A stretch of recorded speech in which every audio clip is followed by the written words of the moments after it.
Hace una semana aproximadamente hice un video de cómo fue, ¿no? Una ligera explicación de cómo ha sido una evolución de las máquinas de cortar pelo y cómo pasamos de esto a esto. Pero en ese video yo no estaba en casa, sino que estaba todavía de visita en casa de mis abuelos y logré encontrar esta máquina.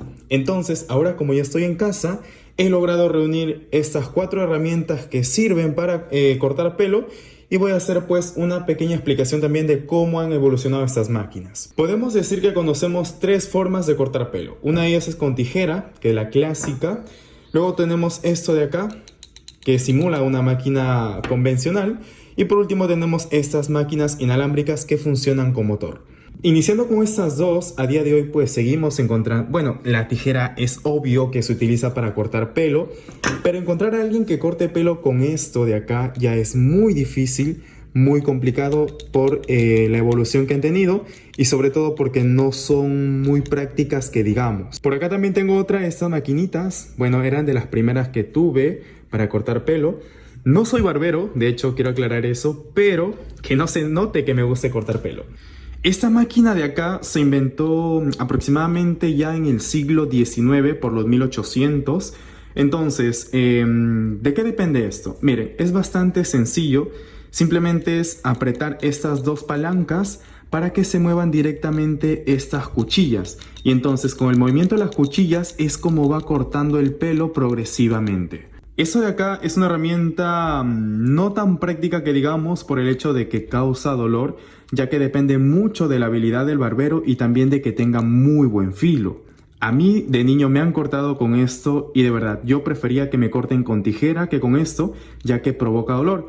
¿Por qué? Porque al no tener un muy buen filo, cuando vas cortando, esto en lugar de cortar también te va arrancando los pelos de raíz, entonces ahí genera un buen dolor, entonces es bastante incómodo. Entonces el movimiento de las cuchillas depende netamente de la fuerza y de la habilidad que apliques sobre las palancas o los brazos que tiene esta máquina. Luego pasamos ya al siglo XX e iniciaron las máquinas eléctricas. Y así es, un señor de apellido Wall, que se te va a hacer muy conocido porque hay máquinas Wall, que de hecho son las más comerciales a nivel mundial, por lo menos la que yo conozco, la Wall, es la que más se utiliza. Entonces, el señor Wall lo que hace es patentar una máquina eléctrica, obviamente con cable, porque las inalámbricas en ese entonces todavía no existían. Hablamos de principios de los 1900, 1920 por ahí, se crean ya las máquinas electrónicas. Que de hecho es una de estas de acá, solamente que como esta ya no funciona, yo le he sacado el cable y pues así ha quedado. Le he sacado todo en realidad, esto es prácticamente una maqueta, ya que no pesa nada. Estas eran unas máquinas que yo compraba anteriormente porque eran muy económicas, costaban como 60, 70 soles.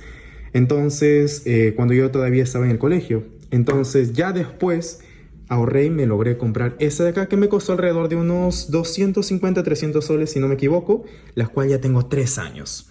Entonces, una vez ya inventado esto, ya a finales de los 90 y a principios de los 2000 se crean ya las máquinas inalámbricas, las cuales tienen una arquitectura bastante sencilla también, ya que conserva un motor en esta parte, tienes la batería en todo el cuerpo de acá y acá pues su puerto de carga. Pero obviamente en ese entonces no tenían pantallita. Esta máquina de acá sí tiene su pantallita que indica el porcentaje de batería y también pues el porcentaje de aceite.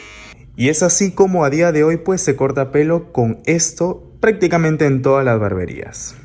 Y por último, entre todas mis herramientas tengo esta de acá. Esta de acá también es una más reciente, esta es una trimmer. Lo que se utiliza esto es para hacer algunos delineados, para cortar mucho más pegadito al ras de la piel. Entonces esto es más pequeño que un acero normal con la otra máquina. Aunque esta desgraciada de acá me ha durado solamente 3 cortes, porque la compré en AliExpress, pero no me quejo porque esto prácticamente fue un regalo que me dio en AliExpress por haber comprado otra cosa. Así que esto de acá ya no funciona, pero sí, cuando yo la probé tenía muchísima potencia, cortaba muy bien, pero bueno, lamentablemente ya no funciona. Pero bueno, lo conservo porque me gusta su diseño de dragón. Pero bueno, enfocándonos directamente en la evolución de las máquinas de cortar pelo, eso de acá, por ejemplo, es una máquina a la cual hay que ejercer fuerza y esta de acá es netamente electrónica. Máquina manual, máquina electrónica. Eso de acá ya pues a día de hoy ya no sirve para cortar pelo, pero puede ser interesante para trabajar en antebrazo, ¿no? Así como las hand grips. Y bueno, entonces ya para finalizar este breve y corto video, aquí les quería mostrar también pues, ¿no?, cómo ha evolucionado esta actividad efectivamente de cómo poner más guapos a los hombres. Tienes la tijera, tienes la máquina manual, máquina electrónica y esta de acá, que es una máquina con cable, y no mucho menos esta de acá que me gustó en su momento, una trimmer, que bueno, ya no funciona. Ser barbero es un oficio muy bonito, de hecho a mí me gusta cortar pelo, pero no me dedico a ello, pero sí me gusta conservar una de esas herramientas que de verdad me parecen muy útiles y que por lo menos deberíamos tener en casa. Así sea una máquina básica, es importante tener una máquina de cortar pelo en casa, ya que te puede salvar de muchos apuros. Y también te puedes ahorrar. Y bueno gente, eso ha sido todo. Gracias, nos vemos en el próximo video. Hasta luego.